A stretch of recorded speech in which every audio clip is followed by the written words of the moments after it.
Imagine coming home to find your wife packing her bags, thinking you're in another city. Jake, a 35-year-old engineer from Seattle, found his wife, Kate, with a lover in a hotel 100 miles away.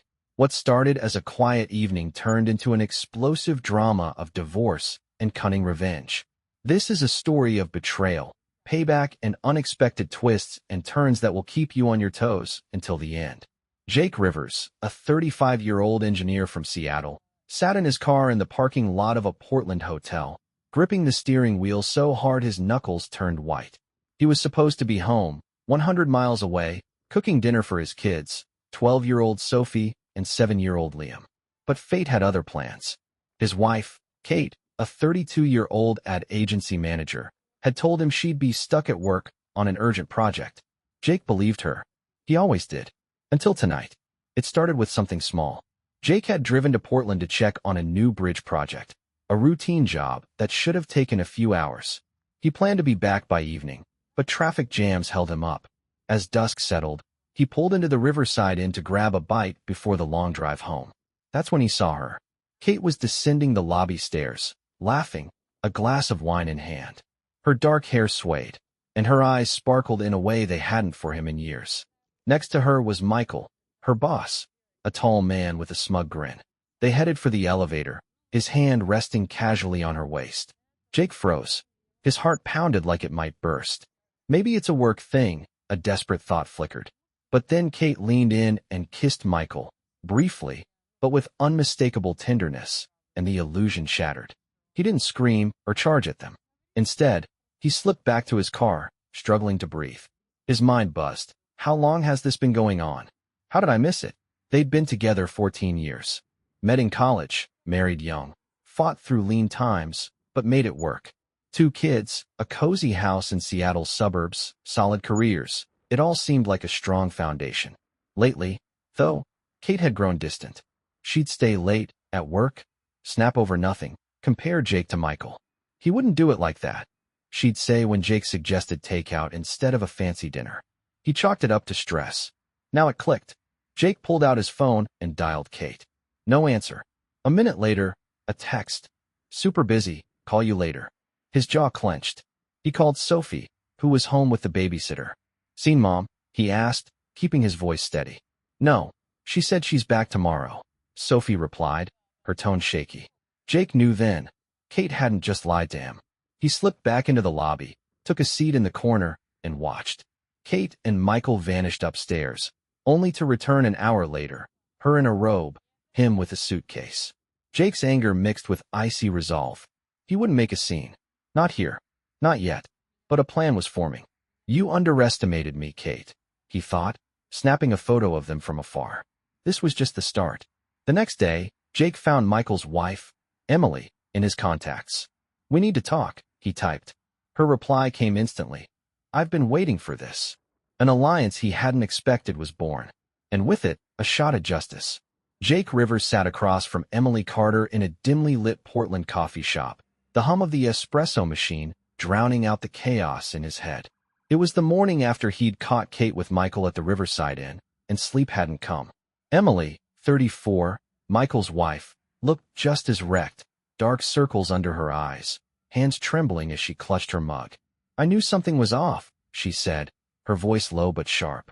He's been working late for years. I just didn't want to believe it. Jake nodded, the photo of Kate and Michael still burning a hole in his phone. They'd agreed to meet after Emily's instant reply to his text. She didn't hesitate, didn't ask for proof, just said, tell me everything. Now, here they were, 2 strangers bound by betrayal, piecing together a puzzle neither wanted to solve. Jake slid his phone across the table, showing the blurry shot from the hotel lobby. Emily's face hardened. That's them, she whispered. I've seen that look on him before. She pulled out her own evidence, a credit card statement with charges for dinners, hotels, even a weekend in Napa. All places Michael claimed were business trips. How long? Jake asked, his throat tight. Emily shrugged, bitter. 3 years, maybe more. He's good at covering tracks. What about Kate? Jake thought back. Kate's late nights started around the same time she got promoted under Michael's watch. At least 2, he said, the realization sinking in like a stone. They'd been fools, both of them, while their spouses built a secret life. Emily leaned forward, her eyes glinting with something fierce. We can't let them get away with it. I'm done playing the clueless wife. Jake felt the same fire spark in him. Neither am I, he said. But we need more than this. Photos and receipts weren't enough. Kate and Michael could spin lies, dodge blame. They needed a plan, something airtight. Emily smirked, a hint of defiance breaking through her exhaustion. I've got an idea. Michael's sloppy when he's cocky. Let's use that. Over the next hour, they hatched a strategy. Emily knew Michael kept a second phone for work. She'd seen him stash it in his briefcase once. If they could get it, they'd have texts, calls, proof. Jake, meanwhile, remembered Kate's habit of leaving her laptop open at home. She's careless when she thinks I'm not around, he said. I'll check it tonight. They'd gather what they could, then strike when the time was right. No confrontation yet, Emily warned. We play dumb until we're ready. Jake agreed. Patience would be their weapon. As they parted, Emily grabbed his arm. We're in this together, right? Her grip was firm, desperate.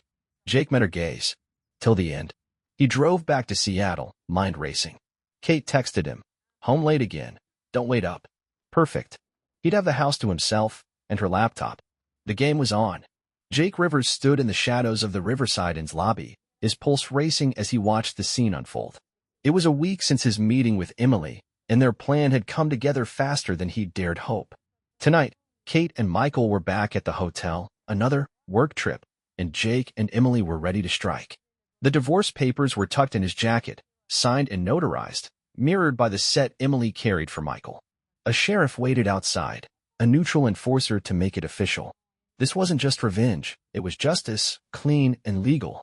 The week had been a blur of covert moves.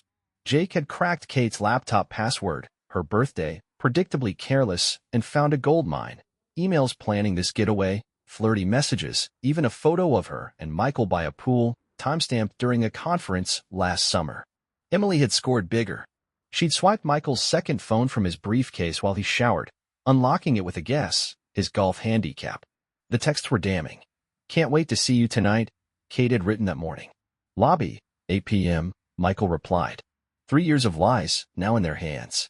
Emily joined Jake, her face a mask of grim determination. They're coming, she whispered, nodding toward the elevator. Kate stepped out first, in a sleek black dress, Michael behind her, adjusting his tie. They laughed, oblivious, until the sheriff moved in. Catherine Rivers, he called, voice cutting through the hum of the lobby. Kate froze, her smile vanishing. Yes, she stammered. The sheriff handed her the papers. You've been served. Michael got his a second later, his smug grin morphing into confusion, then panic. What the hell is this? Kate spun toward Jake, spotting him as he stepped forward. What are you doing here? Her voice rose, drawing stares. Ending it, Jake said, cold and steady. You've had your fun. Now it's over. Michael tried to bluster. This is a mistake, but Emily cut him off. Save it, Michael. We know everything. She held up his phone, the screen glowing with their texts. The lobby went quiet, guests whispering, phones discreetly filming. Public shame was the cherry on top. Kate's eyes darted between Jake and the papers, then she lunged, grabbing his arm. You can't do this. We need to talk. The sheriff stepped in, firm. Ma'am, let go. Now. She released him, tears welling, but Jake turned away. You don't get to explain, he said, walking out.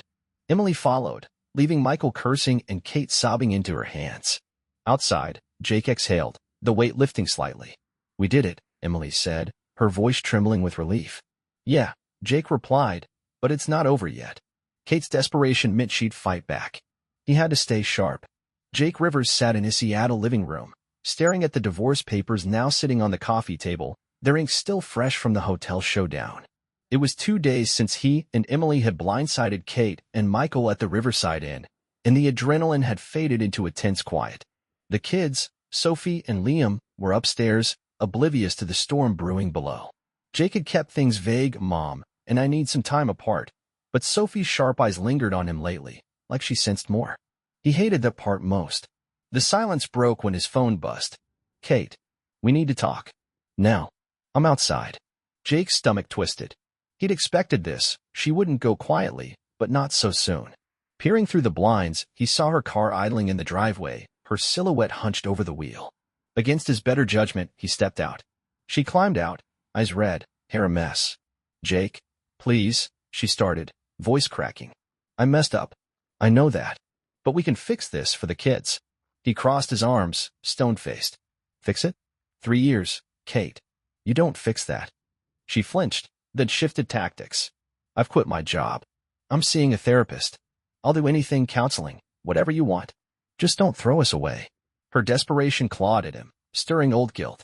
He loved her once, fiercely. But then he remembered the pool photo, her laugh with Michael, and the fire reignited. You threw us away, he said. Not me. Kate's tears turned to anger. You're so perfect, huh? What about Sophie and Liam? You think they'll thank you for this?